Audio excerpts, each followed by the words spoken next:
European union में एक नए कानून को बनाए जाने पर काम हो रहा है और वो कानून बना तो भारत से यूरोपियन यूनियन को निर्यात प्रभावित हो सकता है।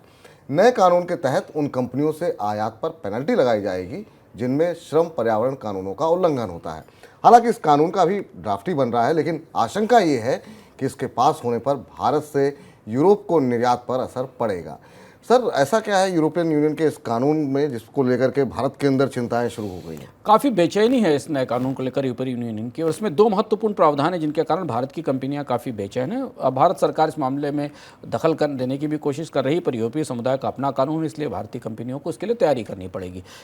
एक तो इस कानून का एक प्रावधान है जिसको कार्बन बॉर्डर एडजस्टमेंट मैकेनिज्म कहते हैं। यूरोपीय समुदाय पर्यावरण को लेकर काफ़ी चिंतित है और काफ़ी जागरूक है, और इस तरीके के कानूनी उपाय कर रहा है जिससे उन उद्योगों को हतोत्साहित किया जा सके पूरी दुनिया में ट्रेड में, जिनसे पर्यावरण को खतरा होता है, कार्बन का उत्सर्जन होता है और गर्मी बढ़ने का खतरा है। तो पहली चीज़ ये। दूसरा ये कि जहां मानवाधिकारों का उल्लंघन होता है, श्रम अधिकारों का उल्लंघन होता है, उनके भी नियम इसमें शामिल किए जा रहे हैं। ये बहसें आज से 20 साल पहले होती थी, लेकिन ये बहसें वापस लौट रही हैं श्रम नियमों के उल्लंघन की। और इस व्यवस्था के तहत, इस कानून के तहत भारत के जो छोटे उद्योग हैं उनके लिए सबसे बड़ी चुनौती आने वाली है, क्योंकि भारत के छोटे उद्योग परोक्ष और प्रत्यक्ष रूप से यूरोपीय देशों को कई सारी चीज़ों का आयात करते हैं, और भारत की स्मॉल इंडस्ट्री भारत के निर्यात में एक बड़ा हिस्सा रखती है।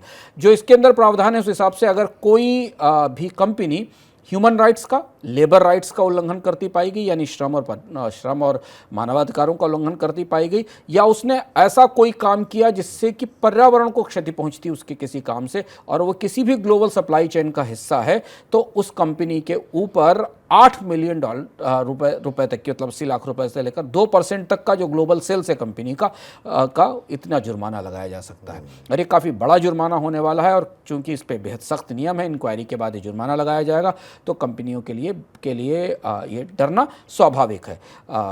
इसके साथ ही कुछ और कानून भी हैं यूरोप के, जो जंगलों को लेकर, पेड़ों को लेकर हैं, उन कानूनों का असर भी इसमें दिखाई देगा। कॉर्पोरेट सस्टेनेबिलिटी को लेकर, एनवायरमेंट सस्टेनेबिलिटी को लेकर भी लॉ है, उनका असर इसमें दिखाई देगा। और इसमें जो फाइन्स लगाने का, पेनल्टी लगाने का प्रावधान है, वो काफ़ी भारी और काफ़ी तीखा है। इसको लेकर भारत की कंपनियों में, जो कि खासतौर से यूरोपीय समुदाय को निर्यात करती हैं, ग्लोबल सप्लाई चेन का हिस्सा, उनमें बेचैनी दिख रही है। चले, तो यही वजह है कि भारी पेनल्टी का डर है, जिसकी वजह से अभी से ड्राफ्ट बनने के समय से ही लोगों के अंदर, कंपनियों के अंदर चिंताएं देखने को मिल रही हैं।